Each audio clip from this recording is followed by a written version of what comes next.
মায়ের মূল্যটা তখনই বোঝা যায় যখন বাসায় গিয়ে দেখি সবাই আছে কিন্তু মা নেই। আমার পরিবারে আপনাদের সবাইকে স্বাগতম। ভিডিওটি দেশ এবং দেশের বাহিরে যে যেখান থেকে দেখছেন সবাইকে আসসালামু আলাইকুম। আমি ডলিস লাইফ থেকে সবাইকে জানাই আন্তরিক শুভেচ্ছা ও ভালোবাসা। আশা করি সবাই ভালো আছেন। আলহামদুলিল্লাহ, আমার পরিবার নিয়ে আমি ভালো আছি। আজকে মনটা অনেক খারাপ। মন খারাপ নিয়েই আজকে সারাদিন আছি। কালকে রাতে সারা রাত ঘুমাতে পারিনি।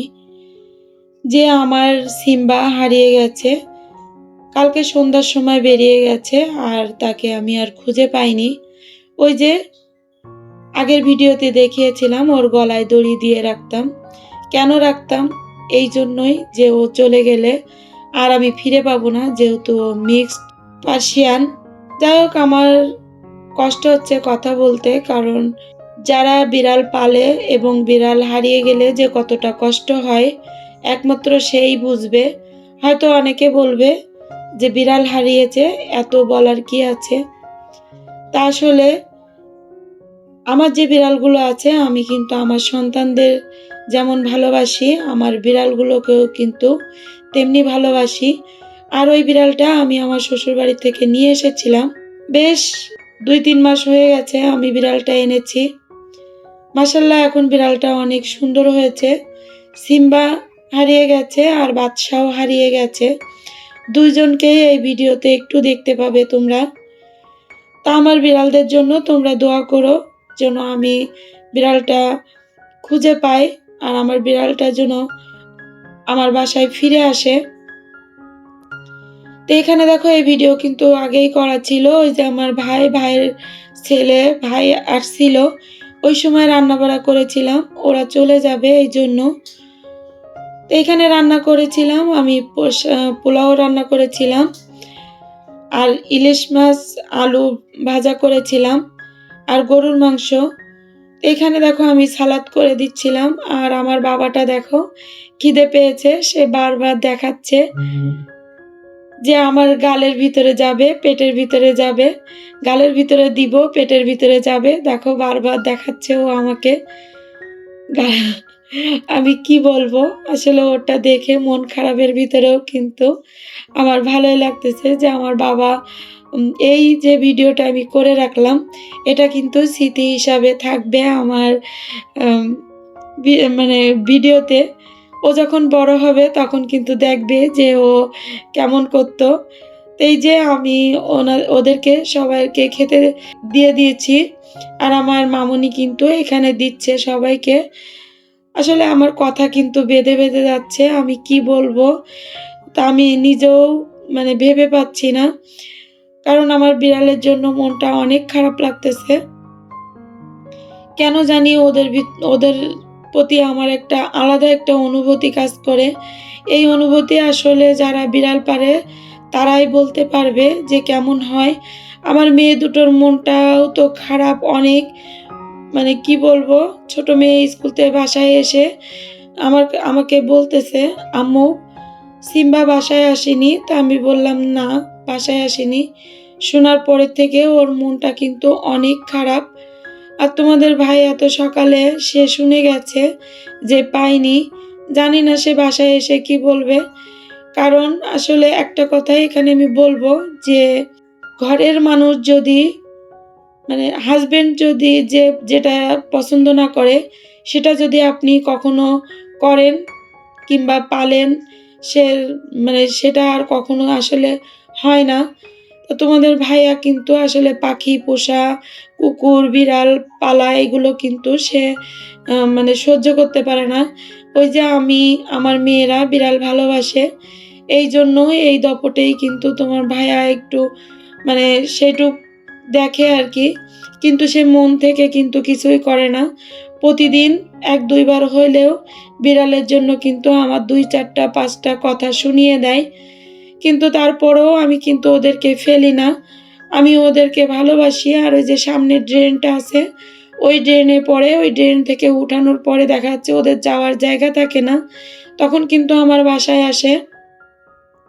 এইভাবেই আমার কিন্তু বিড়ালগুলো ও বেশি হয়ে গেছে। এখন আমার মোটমাট ৪ টে বিড়াল আছে। আর সব বিড়ালগুলো কেমন হারিয়ে গেছে। কেউ নিয়ে গেছে। আমি শুনেছি যে বিড়াল যদি হারিয়ে যায় তাহলে কিন্তু ওরা যদি বাঁধা না পড়ে তাহলে ওরা আবারও ফিরে আসে। কিন্তু আমার বিড়ালগুলো এখনো পর্যন্ত ফিরে আসেনি। জানি না কে ধরে রেখেছে। তবে সাবিনিল্লাহ আল্লাহর রাস্তায় দিয়ে দিলাম। তবে আল্লাহকে বলবো, আল্লাহ ওরা যেখানেই থাক, ভালো থাক, সুস্থ থাক, এটাই আমি তাদের জন্য চাইবো। কারণ যেহেতু তাদেরকে আমি দেখতে পাচ্ছি না যে কোথায় আছে, কেমন আছে। আর আমার এখানে তো খাবার-দাবার, তাদের দেখাশোনা, তাদের শীতের জন্য কম্বল কেনা, আমি কিন্তু অনেক কিছু করেছি। আমার কাছে খারাপ লাগতেছে আসলে কিভাবে বলবো আর এই কথাগুলো কিভাবে আপু ভাইয়া আন্টিরা নিবে আমি জানি না। তবে সবাই প্লিজ আমার সিম্বার জন্য, আমার বাচ্চার জন্য দোয়া করবে। আমার সিম্বা যেন আমার কাছে ফিরে আসে। পাশে একটা বাড়িতে গিয়েছিলাম, ওখানে বিড়াল আছে আমি শুনেছি। কিন্তু সন্ধ্যা হয়ে গেছে, এইজন্য কিন্তু আমি যেতে পারিনি উনার বাসায়। তা আমি কালকে আবার যাবো ভেবেছি। যেয়ে দেখি আমি যেন সিম্বাকে খুঁজে পাই। তোমরা আমার জন্য দোয়া করো। আর কি বলবো, বলার কোনো কিছুই নেই। তোমাদের ভাইয়াও কিন্তু ওদের জন্য মাছ কিনে নিয়ে আসে। ক্যাট ফুড তো আমার মেয়েই কিনে নিয়ে আসে সত্যি। কিন্তু আসলে মন থেকে কিন্তু সে পশু পাখি অতটা ভালোবাসে না। আমি একসময় পেলেছিলাম। পাখিগুলো সব উড়িয়ে দিয়েছিল। কিন্তু সে পাখি অতটা ভালোবাসে না, পাখি পালতেও দেয় না। কিন্তু আমার তো ভালো লাগে, আমি কি করব? আমি তো এটাই বুঝে উঠতে পারি না যে আমি কি করব? আমার মনটা আমি কিভাবে সান্ত্বনা দিব? তো যাই হোক, সবাই আমার জন্য দোয়া করো। আমি যেন বিড়ালদের ভুলে থাকতে পারি। আর এখানে দেখো আমরা সবাই খেতে বসে গেছি। খাওয়া-দাওয়া করে তারপরে কিন্তু আমার ভাই, ভাইয়ের বউ এবং আমার ভাইয়ের ছেলে ওরা কিন্তু চলে গেছিল। তো এই পর্যায়ে এসে কে বা কারা আমার ভিডিও দেখতেছেন আমি জানি না। তবে যারা দেখতেছেন এখনো লাইক দিতে ভুলে গেছেন, তাদের জন্য বলবো প্লিজ লাইক দিয়ে ভিডিওটি কন্টিনিউ করবে। তোমাদের লাইক আমার পরবর্তী ভিডিও বানানোর উৎসাহ দিবে। আর ভিডিওতে নতুন নতুন যে আপুরা আসতেছে আর আমার যে পুরাতন আপুরা আছে, ভিউ যা হচ্ছে মাশাল্লাহ আমি শুকরিয়া আদায় করি। কিন্তু সেই অনুপাতে কিন্তু ওয়াচ টাইমও হচ্ছে না। জানি না সবাই ফুল যদি দেখে তাহলে ওয়াচ টাইম কেন পূরণ হবে না। প্লিজ আপু ভাইয়া আন্টিরা সবাইকে আমি অনুরোধ করব আমার ভিডিওটি ফুল ওয়াচ করে দিও। এই যে দেখো এখানে কিন্তু আমার ভাইয়ের বউ আর আমার ভাইপো চলে যাচ্ছে। তা আমার সিম্বা আর বাচ্চা কিন্তু এখানে একটু দেখতে পাবে। আমি বেরিয়েছিলাম ওই যে গলায় দড়ি দিয়েই কিন্তু ওকে বের করেছিলাম। তা কি বলবো, বলার কোনো কিছুই নেই। এই যে দেখো আমার বাচ্চা আর সিম্বা দুজনেই আছে। এই দুজনকেই কিন্তু আমি আর পাচ্ছি না খুঁজে। এই যে দেখো দুইজনেই কিন্তু এখানে আছে, এই দুইজনকেই আমি পাচ্ছি না।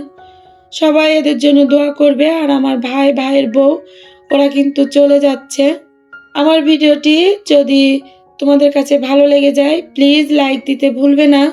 আর যদি এই ধরনের লাইফস্টাইল ব্লগ দেখতে চাইলে চ্যানেলটিকে সাবস্ক্রাইব করে পাশে থাকা বেল আইকন অল অপশনটি সিলেক্ট করে রাখবে। এতে করে আমি যখন নতুন কোনো ভিডিও আপলোড করব সঙ্গে সঙ্গে নোটিফিকেশন চলে যাবে তোমার মোবাইলে। সুযোগ বুঝে তুমি সেটা দেখে নিতে পারবে। আর যারা এই কাজ করে আমাকে প্রতিনিয়ত সাপোর্ট করে যাচ্ছ তাদেরকে অসংখ্য ধন্যবাদ। আর যারা ফেসবুক থেকে দেখছো লাইক দিয়ে ফলো করে রাখবে। তোমাদের লাইক কমেন্ট আমার কিন্তু অনেক প্রয়োজন। তোমাদের লাইক কমেন্ট ছাড়া কিন্তু আমি সামনের দিকে এগোতে পারবো না। তোমরা আমাকে সাপোর্ট করো প্লিজ। কারণ আমার সাবস্ক্রাইব পূরণ হয়ে গেছে কিন্তু ওয়াচ টাইম অনেক বাকি আছে। একটা স্বপ্ন নিয়েই কিন্তু আমি ইউটিউব খুলেছি। তোমাদের ইচ্ছা, তোমাদের চাওয়াতেই কিন্তু আমি, তোমাদের ভালোবাসাতেই কিন্তু আমি সেই ইচ্ছা পূরণ হয়ে যাবে আর পূরণ করতেও চাই। এই যে ওদেরকে বিদায় দিয়ে এসে আমি কিন্তু তেলের পটগুলো ভালো করে মুছে নিয়েছি। তারপরে জিরার পটে জিরা নেই, জিরাগুলো ঢেলে নিলাম।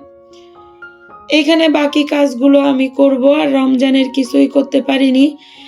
আমার সাথে কি হচ্ছে আমি নিজেও জানি না। আপনজনকে তো হারিয়েছি, তারপরে এই যে আমার পালা বিড়ালগুলোকেও আমি এক এক করে হারিয়ে ফেলতেছি। আমার গায়ে মানে হাতে পায়ে কেমন বল পাচ্ছি না, কেন জানি এরকম হচ্ছে আমি জানি না। এইখানে আমি জিরা কিন্তু যেখানে আমি যে পটটায় রাখি ওই পটটায় কিন্তু আমি জিরা ঢেলে নিচ্ছি। এটা সবসময় আমার চুলোর কাছেই থাকে। বাইরের আমার আশেপাশে যে ভাবিদের বাসা আছে ওরা সবাই বলতেছে, "ভাবি আপনি আল্লাহ আল্লাহ করেন, দেখেন সিম্বাকে অবশ্যই খুঁজে পাবেন।" তা আল্লাহ যেন সবার কথা আল্লাহ যেন শোনে যে আমি সিম্বাকে যেন পাই। আমার অনেকগুলো বিড়ালও কিন্তু মারা গেছে, অনেক কষ্ট হয়েছে। তো এবার ভেবেছি যে যদি সিম্বাকে পাই তাহলে তো ভালো। আর যদি না পাই তাহলে আমি আর বিড়াল পালবো না। কারণ এই যে হারিয়ে যায়, মারা যায়, চলে যায়, এগুলোতে কিন্তু আমি অনেক কষ্ট পাই। আমার অনেক খারাপ লাগে। তো এইখানে আমি বিড়াল সম্পর্কে অনেক কিছু বলে ফেলেছি। ভিডিও সম্পর্কে হয়তো কম বলেছি। প্লিজ আপু ভাইয়া আন্টিরা আমার ক্ষমা সুন্দর দৃষ্টিতে দেখো। কারণ ওরা আমার না কলিজার টুকরা। ওরা আমার কাছে থাকলে আমার মন ভালো থাকে, আমার শরীর ভালো থাকে। আর ওরা যদি না থাকে আমি কেমন জানি পাগলের মতন হয়ে যাই। কেন যায় আমি জানি না। বিড়ালের জন্য কিন্তু আশেপাশে মানুষরাও আমার অনেক কথা বলে, কিন্তু আমি সেভাবে উত্তর দিই না। কারণ আমার পালা বিড়াল আমার সন্তান যেমন, আমার বিড়ালগুলোও কিন্তু ঠিক তেমন। এই যে জিরাগুলো আমি ঢেলে আমি কিন্তু ফ্রিজে রেখে দিয়েছি। এখন আমি ভিডিওর প্রায় শেষ পর্যায়ে। আর কথা বলতেও পারতেছি না। আসলে কি বলবো আমি ভাষা খুঁজে পাচ্ছি না। জানি না রোজার মাসে কি হবে আমার, কিভাবে চলবো। তো বিদায় নিচ্ছে, ফিরে আসবো নতুন কোনো ভিডিও নিয়ে। ততক্ষণ ভালো থাকো, সুস্থ থাকো। আমার জন্য দোয়া করবে। আল্লাহ হাফেজ। আসসালামু আলাইকুম।